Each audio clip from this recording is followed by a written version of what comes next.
Gayunpaman, nakasaad sa ating saligang batas na maaari may power talaga ang ating legislatura na mag-issue ng ganitong summons at manawagan ng mga saksi. Ngayon, hindi naman 100% all the time ay tama ang Senado o ang House kanilang pagsuserve. So tingnan po natin. May ilang beses na pong dinala sa ating hukuman sa Korte Suprema ang issue na ganito, kung kaya't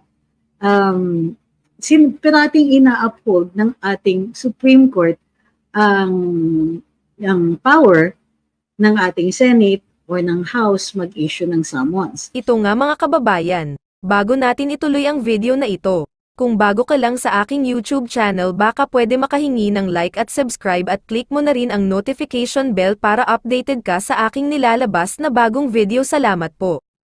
Mapaulit na katanungan ay kung anong mangyayari dahil may nag-issue na daw ang Senado ng summons kay Pastor Quiboloy. Gayon din, nag-press conference na naman ang House at sinabi na nag-issue din sila at sinasabing kailangan daw mag-comply si Pastor sa kanilang summons.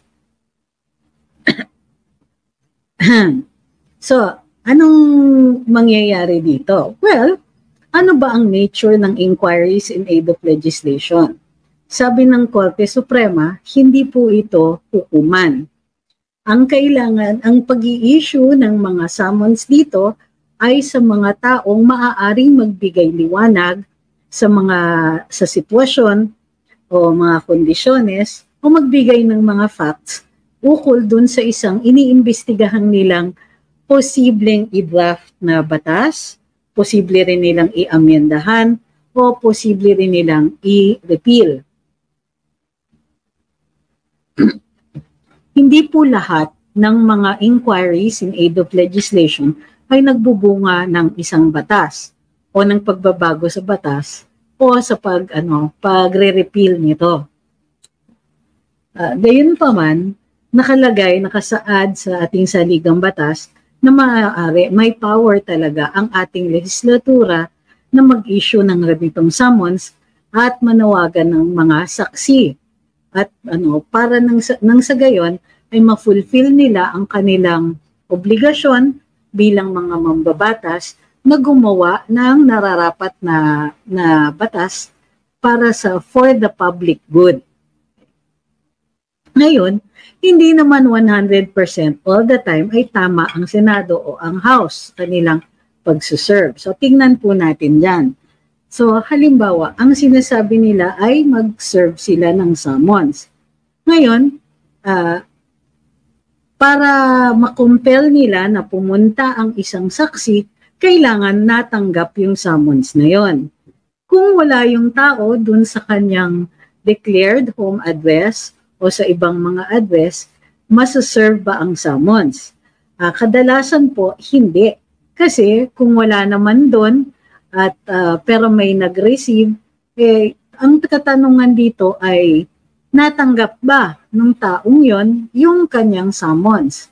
So kung duly served yung summons, kailangan niyang pumunta. Bahagi po yon ng batas natin. Minsan-minsan, may mga saksi na ang sinasabi nila ay hindi naman po talaga sila kailangan doon sa pagpunta sa mga legislator, mambabatas, kung kaya't sinasabi nila, hindi po necessary. At minsan, ang sinasabi nila ay hindi makatarungan ang pagsasamon sa kanila. Ito ay isang issue na kailangan isettle either ng Senado o ng Kongreso or both. Kung necessary nga ba ang kanilang pagpatawag dito sa kanilang saksi. May ilang beses na pong dinala sa ating hukuman sa Korte Suprema ang issue na ganito, kung kaya't parating ina-uphold ng ating Supreme Court ang power ng ating Senate o ng House mag-issue ng summons. Ngayon pa man, hindi po 100% yan. Halimbawa, doon sa kaso ni Lincoln Ong, Nung siya po ay biglang ipinadetain ni Senator Gordon, ang sabi ng Korte Suprema, may power talaga ang Senate na mag-inquiry in aid of legislation. May power silang mag-compel na pumunta ang mga witnesses. At may power din sila mag-impose ng contempt. Gayunpaman, para makapag-impose ng contempt bilang, how do you call this? Bilang compulsory measure, kailangan kung i-detain niya yung tao, mayroong due process. Uy, nasa due process na naman tayo. So, ang sinasabi dito ay kailangan binigyan si Lincoln Ong noon ng pagkakataon na sumagot, ng pagkakataon na makapag-explain, and so on, bago siya na-detain. Kasi ini-impose nga yung detention niya bilang isang penalty. Now, general rule din, kapag penalty ang ini-impose na contempt, usually dadaan yan sa hukuman. In this case, however, dun sa kaso ni Lincoln Ong, sabi ng Korte Suprema, hindi necessary. Pero ang kinailangan ipatunayan ng Senado o gawin ng Senado under the aegis at the time, under the, of Senator Gordon sa kanyang committee, ay dapat in-afford o binigyan si Lincoln Ong ng due process. Ano pa ang mga restrictions ng legislators dito? Sa pagsama ng mga government officials. Kapag nasa cabinet level, maaaring pigilan sila ng presidente. At pwedeng sabihin ng presidente, huwag kayo pumunta. In which case, subservient po ang legislators doon sa order ng presidente. Kasi ang sinasabi ng hukuman, kailangan i-separate yung mga yan. Dahil ang mga cabinet secretaries o cabinet level ay nandun bilang alter egos ng presidente, hindi po dapat isinusummon sila. So it will be up to the president. Pag less than that, within certain ranks,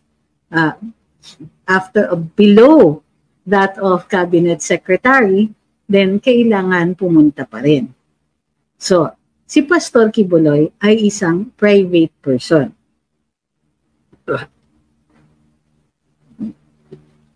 Nauubo po ako kaya pasensya na. So, yun yung mga ilang mga restrictions sa power ng legislators natin to issue their summons at saka mag-find in contempt. Ngayon, maliwanag po yung batas pagdating dito sa pag-summon katulad ng pag-summon kay Pastor Kibuloy. Okay? Gayon pa man, ang sinasabi ni Pastor is, ito ay pinaparaan lang ng Senado o ng Kongreso yung pag-summon sa kanya. Nang sa gayon ay pahiyain siya dahil pinuno siya ng isang relihiyon. It's to take him down a notch. And also, may political aspect ito. Alam nila na malakas si dating Pangulong Duterte sa kanya, or magkaibigan sila, at binibigyan ng plataforma ni Pastor Kibuloy ang dating Pangulo para makapag-criticize sa ating gobyerno. Ito ba ay mga paraan para salagin ang summons? Posibleng hindi. Pero ang pinakadepensa niya ngayon ay kung ang summons ay tamang na-serve, kung na-serve ng maayos ito.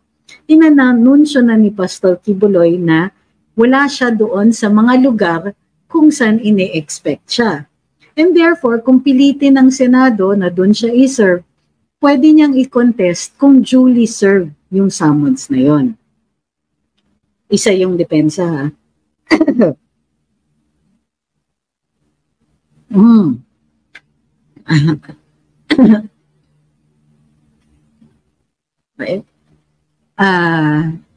Sabi ni Ma'am Cheryl, tahimik din ata ang ibang religious group sa panggigipit kay Pastor Kibuloy. I don't think it is fair to expect them to speak up about it unless they feel strongly about it at ito ay alinsunod sa kanilang mga doktrina. You can question, of course, pagdating sa political implications nito. Gayunpaman, bilang mga relihiyon, ang kanilang expressions din ay protected. So kung sa kanilang religion ay hindi naaayon ang pag-announce ng ganon o pagbibigay ng statement tungkol dito, then I think it's unfair. Religion sila hindi sila, may mga religions na talagang ayaw nilang makilahok sa diskurusong pampubliko pagdating sa larangan ng politika. Maaari din, halimbawa, na i-raise ni Pastor Quiboloy ang issue ng oppression doon sa mga hukuman. At kapag binigyan siya ng TRO, maaari niyang ipatigil muna yung service nito at habang nililitis. So ang tingin ko dyan, meron siyang recourse sa hukuman. Kung nagustuhan mo ang ganitong video, huwag kalimutan ang magkomento kung ano ang saloobin mo. Salamat po.